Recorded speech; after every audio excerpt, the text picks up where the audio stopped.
The mechanic's name was Eli Turner, though in the neighborhood almost no one bothered to remember it. To them, he was just that poor guy at the end of Maple Street. The one with grease-stained hands, worn-out boots, and a garage that looked like it might collapse during the next heavy rain. Eli lived alone in a small rented house beside his workshop, a place filled with the constant smell of oil, rust, and old memories. Every morning before the sun fully rose, he rolled up the metal door of his garage and stood there quietly for a moment, listening to the street wake up. Delivery trucks passed, dogs barked, neighbors rushed to work without looking his way.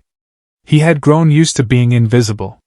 What most people didn't know was that Eli had once been one of the most promising restoration mechanics in the county, a man who could bring dead engines back to life with patience rather than force. Years ago, a bad business partnership, followed by medical bills for his late father, had taken everything from him: his savings, his reputation, and eventually his confidence. Now he survived on small repair jobs, fixing brakes, changing oil, and patching together vehicles that wealthier mechanics refused to touch. Yet despite everything, one thing still made his heart beat a little faster: classic cars. And every single day, as he stepped out of his garage and wiped his hands on an old rag, his eyes drifted toward the house next door, where a 1970 Chevrolet Chevelle sat quietly in the driveway, covered in dust, its faded paint hiding lines that once defined American muscle. That Chevelle haunted him, not because it was broken, but because it deserved better. The woman who owned the Chevelle was just as quiet as the car itself. Her name, as Eli later learned, was Margaret Hale, but at first she was simply the neighbor. She was polite but distant, always dressed simply, never hosting visitors, never drawing attention. She waved sometimes, nodded often, and kept mostly to herself. The Chevelle, however, told a different story. Eli noticed everything about it. The way the chrome trim was still intact despite years of neglect, the original wheels that hadn't been replaced, the unmistakable outline of a car that had once been loved deeply. It wasn't junk. It was abandoned history. Eli told himself again and again not to stare, not to imagine pulling the engine apart, not to picture the car roaring back to life under his hands. He couldn't afford to work for free anymore, and even if he could, no one asked him to. Until one late afternoon, as the sun dipped low and painted the street orange, Margaret stood by the Chevelle with the hood open, staring at the engine as if it were a puzzle missing one crucial piece. Eli was locking up his garage when she spoke, her voice calm but tired. "You fix cars, don't you?" she asked. He hesitated before answering, unsure if she was asking out of curiosity or necessity. "That's what I do," he replied. She sighed softly, looking back at the engine. "It hasn't run in years. I don't need it perfect. I just want it alive again." There was no mention of price, no bargaining, no judgment in her tone. Just a quiet request. Eli felt something shift inside his chest.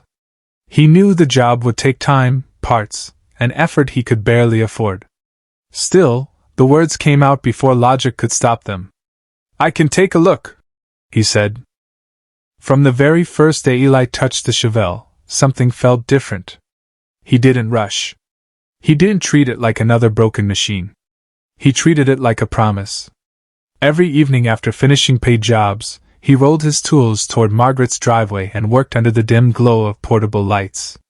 He cleaned years of grime from the engine block, cataloged every worn-out component, and carefully removed parts that others would have forced loose. Margaret never hovered, never questioned him. Sometimes she brought coffee. Sometimes she simply sat on the porch steps and watched in silence. The neighborhood noticed, of course. People whispered that Eli was wasting his time, that the woman probably couldn't pay, that he was being taken advantage of. A few even laughed openly, calling him foolish for pouring so much effort into a car that wasn't his. Eli heard them all. He always did. But every time the engine coughed slightly under his adjustments, every time a small improvement appeared, he felt something he hadn't felt in years: purpose. He remembered his father standing beside him when he was younger, teaching him that real mechanics didn't just fix cars, they respected them. That lesson guided every movement of his hands now. He sourced used parts when new ones were too expensive, rebuilt components instead of replacing them, and refused to cut corners even when exhaustion weighed heavy on his bones. Money didn't motivate him anymore. Restoring dignity, to the car and to himself, did. Weeks passed, and slowly, the Chevelle began to wake up. The fuel system breathed again, the engine turned more confidently, and the deep mechanical rhythm Eli remembered so well started to return. One night, after hours of careful tuning, the engine finally roared to life, breaking the quiet of Maple Street. The sound was raw, imperfect, but powerful enough to make Eli freeze, his hands trembling on the tools. Margaret stepped out of her house, tears glistening in her eyes as she listened. Neighbors peeked through curtains, stunned that the junk car had a voice after all. Eli shut the engine down gently and stepped back, overwhelmed. "It'll need more work," he said quickly, almost apologetically, as if afraid the moment might vanish if he celebrated too soon. Margaret shook her head, her voice barely steady. "You gave it back its soul," she said. The next day, when Eli finally handed her the keys, he refused payment beyond what little she insisted on giving. "It's enough," he said, meaning more than just money. Margaret looked at him for a long moment, her expression unreadable, then smiled in a way that felt final, almost secretive. "Tomorrow morning," she said quietly. "Be ready." Eli watched her drive the Chevelle for the first time down the street, its engine echoing against the houses. He didn't know why his chest felt tight, or why a strange sense of anticipation followed him into the night. He only knew that something had begun, something far bigger than a restored car, and that the life he thought was permanently broken might not be finished after all. Eli barely slept that night. The sound of the Chevelle's engine replayed in his mind again and again, not as noise but as proof that his hands still mattered, that he hadn't lost the thing that once defined him. Long before sunrise, he sat at the edge of his bed staring at the cracked wall, wondering why Margaret's words felt heavier than they should have. "Tomorrow morning, be ready." Be ready for what? Payment? A thank you? Or disappointment? He had learned not to expect miracles. Life had taught him that hope was expensive, and he rarely had enough left to afford it. Still, he showered carefully, shaved with more attention than usual, and put on the cleanest shirt he owned. When he stepped outside, Maple Street looked different, too quiet, almost tense. Then he heard it, engines, not one but many, low and controlled, the kind of sound that didn't belong in a modest neighborhood like his. As he walked toward Margaret's house, his steps slowed. Parked along the curb were luxury vehicles, black sedans with tinted windows, SUVs polished to a mirror finish. Men in tailored suits stood talking quietly, their posture sharp, their eyes alert. For a moment, Eli thought he had wandered into the wrong street. Panic crept in. Had something happened?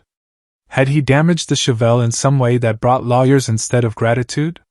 Before he could turn back, Margaret appeared, no longer dressed in the plain clothes he was used to seeing. She wore a simple but elegant coat, her posture confident, her presence commanding in a way that made the suited men fall silent as she approached Eli. "Good morning," she said warmly, as if this were any other day. Eli swallowed. "What's going on?" he asked, his voice barely steady. Margaret gestured for him to follow her toward the driveway, where the Chevelle sat gleaming under the morning sun, freshly washed, its paint deeper than Eli remembered. She turned to face him, her expression serious but kind. "There's something you should know," she began. "This car, it was never just a car to me." She explained that decades earlier, when she was young and struggling, the Chevelle had been her first major purchase, bought with money earned from a risky business decision that everyone had warned her against. That gamble had paid off, more than anyone could have imagined, but the success that followed forced her into a world where trust was rare and intentions were often hidden behind smiles. Over time, she learned to live quietly, to observe people without revealing who she really was. The Chevelle became her anchor to a simpler version of herself, a reminder of where she came from before wealth complicated everything. "I let it sit," she admitted softly. "Not because I didn't care, but because I was afraid." afraid that restoring it would mean facing parts of my past I'd buried. She paused, looking directly at Eli now. You didn't just restore the engine. You reminded me what honest work looks like. Eli tried to speak, but words failed him. He had never expected his effort to mean something beyond mechanical success. Margaret reached into a leather folder and handed him a stack of documents. This workshop, she said, pointing toward his garage. It deserves to be more than what it is. I want to invest in it. Fully.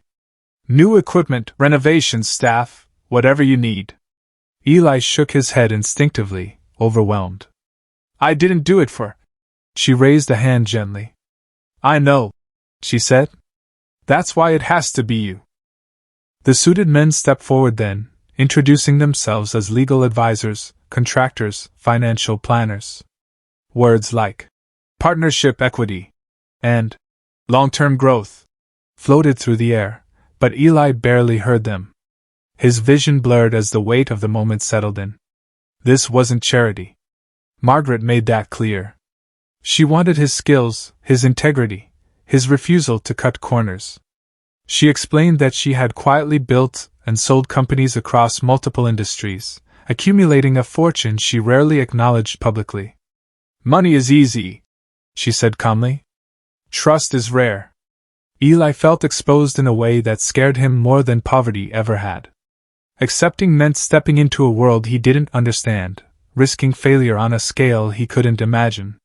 He asked for time to think. Margaret nodded without hesitation. Take the day, she said. Look at your life as it is. Then look at what it could be. When the convoy finally left, Maple Street returned to silence, but nothing felt the same.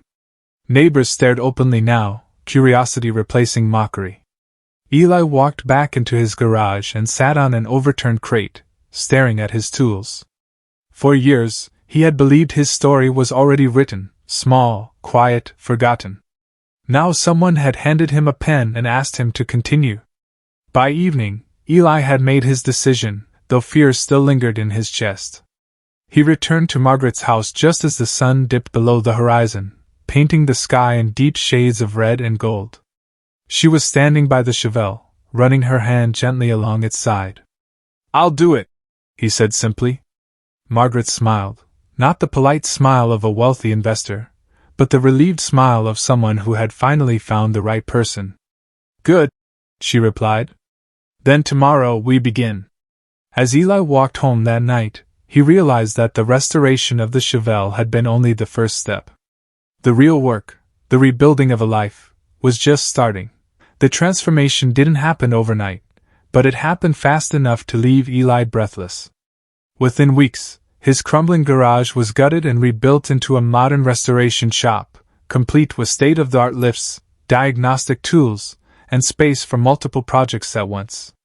Contractors worked tirelessly, following Eli's instructions with respect that still felt unfamiliar to him. Margaret remained present but never controlling, insisting that every major decision pass through Eli's hands. This is your vision, she reminded him whenever doubts surfaced. The first time Eli unlocked the new workshop alone, he stood in the center of the clean concrete floor and cried, not from sadness, but from the release of years spent believing he wasn't enough. As word spread, classic car owners from neighboring towns began reaching out, drawn not only by the upgraded facility but by stories of Eli's craftsmanship and honesty. He hired 2 apprentices, young mechanics hungry to learn, and treated them the way his father had once treated him, with patience and high standards. Money started flowing in, but Eli noticed something strange. It didn't change who he was. If anything, it made him more careful, more grounded. He remembered what it felt like to be overlooked, and he refused to let success erase that memory. Margaret visited often, sometimes bringing rare vehicles for Eli's opinion, other times simply watching him work. Their conversations deepened, moving beyond business into philosophy, regret, and the strange loneliness that came with different kinds of loss. She confessed that despite her wealth, she had struggled to find people who saw her rather than her resources. Eli admitted that poverty had made him invisible in a different way. In restoring cars together, they found common ground, Both understood that damage didn't mean destruction, that neglect didn't erase value. One afternoon, Margaret brought the Chevelle back into the shop for final detailing. As Eli polished the paint, he realized the car no longer represented just her past or his skill. It symbolized trust built quietly, without contracts or expectations. When the Chevelle rolled out of the workshop that day, it looked better than it had in decades, but its greatest transformation was invisible. It had brought two guarded lives into alignment. The grand opening of Eli's workshop drew a crowd he never imagined. Local press, collectors, and curious neighbors gathered as Margaret stood beside him, not as a secret benefactor, but as a proud partner. When asked why she chose him, she answered simply, "Because he fixed what no one else noticed was broken." Eli spoke less, but when he did, his words carried weight. He talked about craftsmanship, about respect for history, about giving effort even when no one was watching. The applause that followed felt surreal. Later that night, after the crowd dispersed, Eli locked up the shop and walked the quiet floor one last time. He realized that success hadn't erased his past, it had redeemed it. Every struggle had shaped the man capable of standing there now. Months later, Maple Street looked much the same, but Eli no longer felt small walking down it. The Chevelle still visited often, its engine a familiar, comforting sound. Margaret remained a presence in his life, not as a savior, but as a partner who believed before proof existed. Eli understood now that restoration wasn't about returning things to how they once were. It was about honoring what they'd endured and choosing what they could become. And in that understanding, he found something far richer than money, a future built with intention, integrity, and the quiet power of kindness repaid.